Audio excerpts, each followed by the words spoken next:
Hi everyone, I am now live. I'm doing a quick live for you on all things investing and a couple of pointers that have come up from previous lives is for the entrepreneurs amongst you. You will want to check out techtogreat.com. I've got a bunch of free resources for entrepreneurs on there. You will also want to have a look at my links if you want a free copy of my book or my YouTube channel, which gives advice to those of you who want help on careers. If you want help on pensions, you'll also want the same links as well. So I've put that up there so that you can see that. Let me know you can indeed see and hear me loud and clear. Never trust technology generally, so I'm never that sure on it. Now, the other things I want to ask you is, do you think the FTSE is going to end up higher by the end of the year? And what about the S&P 500? Put it in the comments box. And also, what do you think is going to happen with Nvidia? Would you ever risk buying a stock just before earnings, or do you think that's too much like gambling? Those are some of the questions that I wanted to ask you. Also, are you using ChatGPT? Are you using AI in your work or for your pension? I've been uploading lots of data onto it to see how it compares to my own analysis and independent analysis, and see what comes out of it. So that is another question for you. Finally, on my LinkedIn, I've also been putting a whole load of book summaries on there of some of the best books over summer that I've been reading. So if you'd like those book summaries, and there'll be some outstanding ones to share with people, do have a look at my LinkedIn as well. As I said, I've got a great question here. Alpesh, I've had a child. What's the best way to secure a financial future? Can you help? I'd say a ISA. You can come down. It's all right. Sorry. I'd say an ISA. So I think a junior ISA, obviously. And I had my son's 6 years old, and the advantage of the junior ISA is it's tax-free any of the gains, and it soon adds up. And your allowance for a child, I think it's about 12,500, subject to budgetary changes. I'm able to put $500 a month. I think that's a really solid amount to put away, because the years will go like this.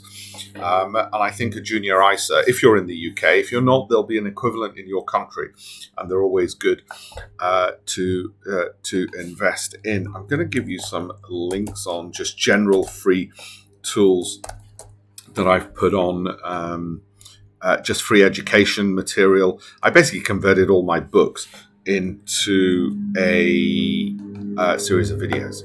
So if you look at those, you'll find them as well. Any specific junior ISAs? Well, all junior ISAs are basically just glorified bank accounts, and you're buying a stocks and shares ISA. So what you do is you might go to a hl.co.uk or an AJ Bell or a Barclays, and what you're essentially, it's like opening a bank account.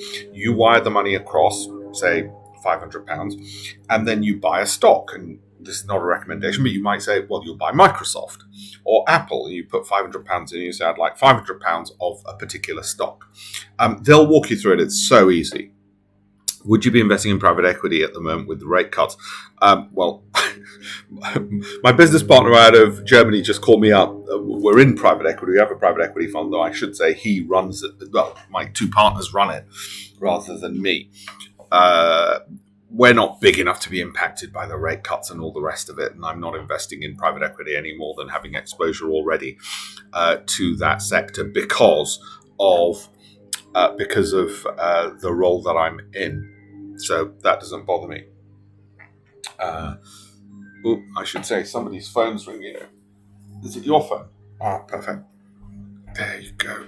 I'm not going to sort of overexpose in a particular sector, and there's been lots of articles. I don't feel confident enough to say, well, I'm not going to go into private equity, or I would go into private equity because of rate cuts. I just don't have enough information. Thoughts on Chinese stocks at the moment? Generally, the market's been awful, and I've said for a few years now I don't want to be in Chinese stocks. The only ones that I've sort of kept an eye on have been JD.com and Alibaba. And it's not the country, it's the companies, and they're obviously US listed, both of them. I really need to look at value, growth, income, cash flow, Sortino, alpha. I need all of those things before I can make a decision.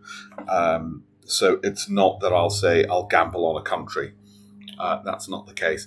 I don't care which country a stock is in, as long as I've got all the data. And to be honest, out of the US listed companies, there's 10,000 of those, including ADRs. So, which are American depository receipts, and some direct listings. So I can get access to global companies as well.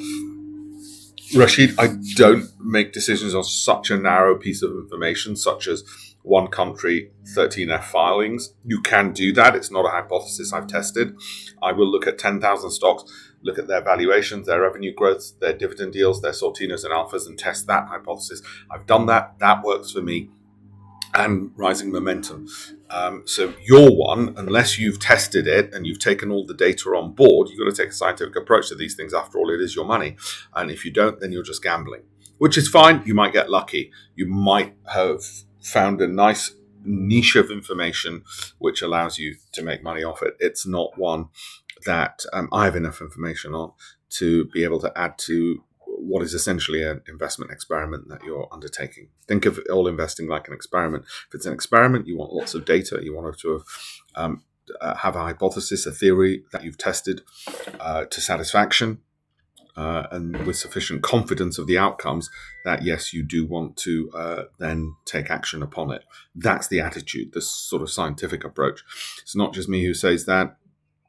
Some of the greatest investors of all time, whether it's David Harding, Sir David Harding of Winton Capital, or Jim Simons, now the late Jim Simons. So that's it. But I take that. So I wouldn't, again, with it, I wouldn't have enough information. My favorite technical indicator, the MACD, I've written about it in my books. You can get free copies of the books on alpeshpatel.com/links. You'll find it there. What does your Daddy Bear portfolio look like? Gold, shorts, or cash? The Daddy Bear portfolio, it's a great question. Generally, cash. Shorts would only be for trading. So I do trade, obviously, when the market's falling, but it's generally cash, I'm afraid, which sounds really boring. And the reason for that is I don't know if it's going to last 12 months. You see, in 2022, in January, I thought, wait till February. February, wait till March. So that's why I held it in cash and didn't want to be going in and out and having transaction costs of anything else.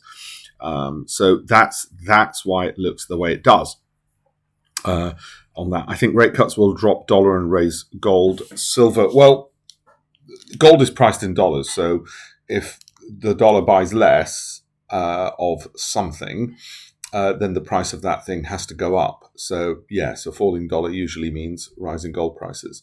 And usually a falling dollar also happens because people's risk appetite has decreased, and therefore they want a flight to safety, which has traditionally meant gold, though increasingly it seems to include Bitcoin as well, God forbid.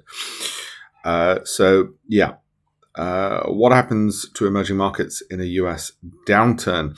Well, of course, the US is the world's largest economy. I don't believe there's going to be a US downturn.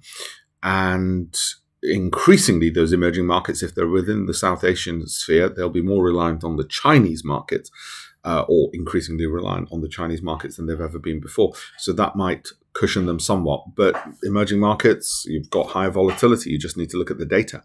And if you're going to invest in emerging markets, then you're investing in higher volatility, aren't you? I should say, the background behind me looks like one of those sort of fakey backgrounds. It isn't. This is sort of... I just realised it looks like one of those sort of odd ones that you sort of get, don't you, in Zoom calls and stuff. I should probably try and put the TV on so people can see. There we go. Oh, there's some news going on. Is IKBR safe as chase brokers for seven-figure accounts? Well, the safety you've got is with seven figures is, of course, the, what do they call it in the US? FISC, whatever the limit is of protection. I couldn't tell you. I haven't heard anything negative about Interactive Brokers, but then again, you know, our prime brokers when we launched the hedge fund were Bear Stearns. Guess what happened? They went under. And at the time before they went under, we hadn't really heard negative things. Can I ask what's the relevance of Bitcoin? Is it solely a risk-on asset? I think of Bitcoin as modern art. Okay, what's modern art worth? It's worth whatever somebody's willing to pay for it. So that's the relevance of Bitcoin. Is Bitcoin the future of finance? Well, there's my sister-in-law. Where we go is no, I don't think it is. Let me just take this call. It's a really important one. Hi, AJ. Oh, perfect. I'll sort the payment out now. Thank you very much. Okay, no worries. Thank you. Bye. I've got to make a payment. Somebody sent me some bank account details. Don't you all do that? Thankfully, it's just a couple of £100.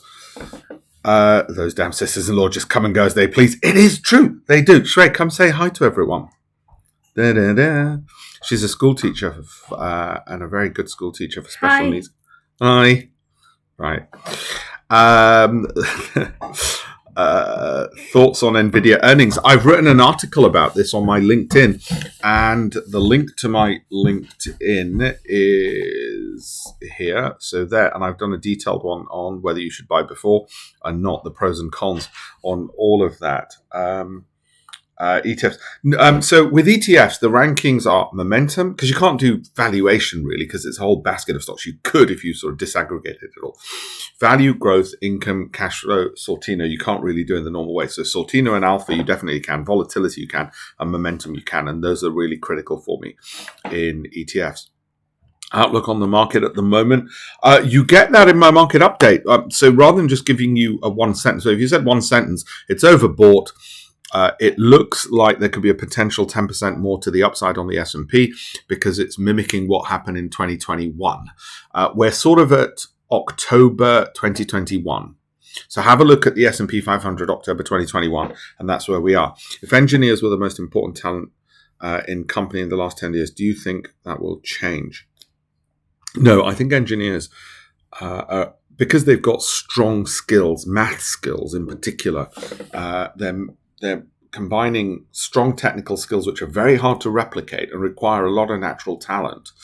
I don't think you can replace them as easily as, say, a lawyer. I trained as a barrister originally, or even an accountant. We're at 12 minutes. So I'm just going to check. What time do we want to go? To the cooking class? My son's at a cooking class, so I want that boy to be self-sufficient.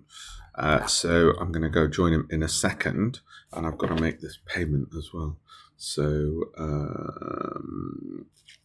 as well, 268. So I'm going to speak to you whilst I do all of this other stuff at the same time, and I'll keep an eye out on whatever you're saying also at the same time. So let's hope I can do all these things simultaneously and multitask. Okay. Ooh, that does work. Okay, see if I can do this. That could be a lot quicker than I thought. 268. Remember that? 268. Yeah. Oh yeah, that is the one. All done. Wasn't that amazing? How does dividends influence your buying decision? Dividends historically on the academic research only account for a small factor in future stock price movements. And I really want the stock price movements. I'm not so much bothered about the yield, because there's no point getting 5% yield if the stock drops 50%. So it has about a 10% weighting in my value growth income score. When were you at this point where rate cuts are around the corner? When we were at this point in 2021, were rate cuts around the corner? In 2021, I can't remember at that time. Dividends we've done. Of course, this time is not identical to October 2021. History sort of rhymes rather than repeats. So it is one of those things, isn't it? Now, I better let them... whoops. Okay. Is the rapidly weakening dollar against pound concerning you as you mainly recommend your stocks? No, not at all. been recommending US stocks since 1999. How's that weakening of the US dollar gone? I'm also not converting every day, back and forth, back and forth. And since 1999, my US dollar holdings, well, what was it in 99? What were we? $2 to the pound, and now $1.3 to the pound? No, it doesn't bother me because I'm not looking to sell my US holdings and buy sterling anytime soon. The last time I did that in a massive way was Brexit. Straight after Brexit and the pound collapsed, bought a load of pounds, and then 6 months later, when the pound sort of recovered a little bit, bought back the dollar. So that was great. Alpesh, you're looking very good. Oh, thank you. I thought I looked really aged. I looked at some of my photos from 10 years ago, and it's really bad. NVIDIA, have a look at my LinkedIn. I've done a detailed article on whether you should buy NVIDIA today before earnings or after, and the pros and cons. It's on alpeshpatel.com/links, and you'll learn a lot there on that as well. So you'll see a heck of a lot of stuff on it, on the whole NVIDIA thing. I'm going to make a move, I think, because I'm going to go join my son in the cookery class. How long have you been invested in markets for, and when did you start? I was 12 years old. I borrowed £100 from my aunt to buy some stocks, and bonds actually back then, and then eventually privatization stocks in the 1980s. It's all written in my book, Investing Unplugged. You can get a free copy of it on the links that I've just sent. So that's how I started. I trained as a barrister and then set up a hedge fund in 2004. I've written 18 books on investing. I had a weekly column in the Financial Times and my own show on Bloomberg TV on investing. So yeah, I started at the age of 12 and been pretty intense ever since on it. Big UK house builders should head north. Well, I hope so. I hope they go to Leeds, which is where I'm from. My family owns some land in Dewsbury, and they're looking to build some houses up there as well. Finance isn't as easy as you'd sort of think, despite the housing sort of crisis in the UK. Thank you. Thank you all very much. I'm going to send you the link again. Have a look at there for all the free resources. But I'm going to have to dash. I'm going to go to my son's, as I say, cooking classes. But thank you all for keeping me company today on a very short live. I hope you enjoyed it. Feel free to send emails across through those links. You can download the books from there. And there's a ton of other resources where basically I've converted my books into a free investing program and a free trading program as well. It's 11:11. I better dash. Thank you all very much.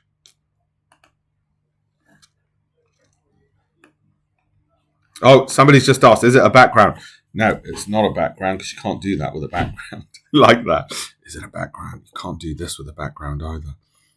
Maybe I should do that. Maybe it's the angle which is sort of wrong. That's what you need to do, because then people know it can't be a background. Maybe. I don't know. So now I really am going. But thanks for asking, Ronnie.